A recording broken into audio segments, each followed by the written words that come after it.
Hi, my name is Rayhandra Ariebowo, and in this video, I will explain my thoughts on the price increase of Borobudur temple entrance fee to 750,000 rupiah. After becoming one of the most popular tourist destination in Indonesia for foreign and also local tourists, the government has instituted a new fee of 750,000 rupiah for tourists per person who wish to ascend the Borobudur temple. The distribution of cash to rehabilitate and adorn the temple area will occur concurrently with this fee rise. The government intends to distribute around 6.8 trillion rupiah in money for the area surrounding the Borobudur temple. Now, according to Coordinating Minister of Maritime and Affairs and Investment, Luhut Binsar Panjaitan, the money will be utilized to improve the area's aesthetics. Additionally, Luhut stated that there will be a daily cap of 1,200 visitors who could ascend to the Borobudur temple building per day. In reviewing the policy formulation of Borobudur temple ticket price increase, as policymaker, there are several creative decision-making tools that can be utilized. I would like to bring up Eisenhower's matrix systems of decision-making technique. The Eisenhower method arose classifying and planning tasks in 4 declining priorities based on their urgencies and importance. Now, the Eisenhower matrix has fundamentals of 4 categories, which is important and urgent, categorized by do. So these assignments are given top importance and should be completed as quickly as feasible. There are crises that must be addressed urgently. Second, there is decide, which is important but not urgent course. These are long-term goals and tasks that are important but do not have a set deadline. They should be scheduled in advance and completed later. Third, it's delegate. It is not important but urgent matters. These duties can be moved or delegated to other professionals because they are less important than the previous two. Finally, not important and not urgent, mapped as delete. This is the most distracting and should be removed or delegated because they might be complete waste of time. First, in analyzing alternative policy approaches to the current policy discourse, policymakers for the program need to draft all the requirements for Borobudur's future goals and prospects.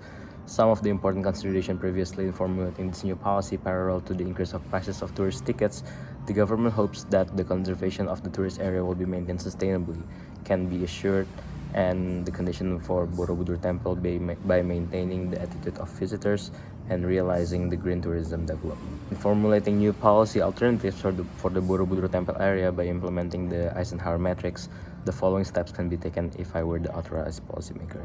So, in terms of do, which is the important and urgent, tourist attraction, accessibility, pricing, amenities, and service are among the criteria. Information is part of bundle known as a tourist product, all which must be market-driven. With this, the priority in aligning the formulation of the policy must be focused on preservation of the tourist area.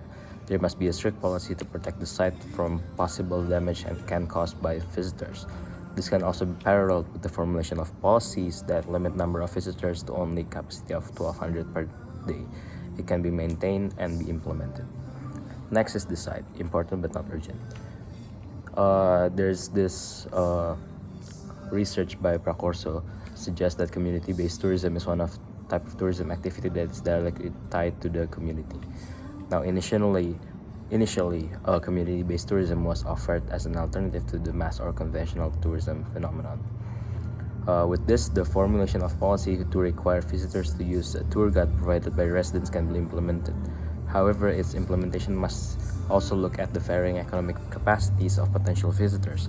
Therefore, the policies can be carried out in stages by looking at the development of the pilot. The solution that can be offered is to branding to the maximal extent to promote the existence of this tour guide amongst the local residents. The third one is delegate, not important but urgent. Following from limiting capacity of visitors to 1,200 people per day, the government and management of Borobudur temple tourism can apply e-ticketing system. With this e-ticketing, visitor can reserve their visit to Borobudur temple through digital platform provided by the organizer of tourist destination. And finally, delete, not important and not urgent. Research that is also conducted by Almas and Alia showed that one of the important focus that attracts and repels tourists in Candi Borobudur before the implementation of this policy can be seen from the tariff. So, and therefore, considering the economic capacity of possible tourists, deleting the 750,000 rupiah price increase should be eliminated.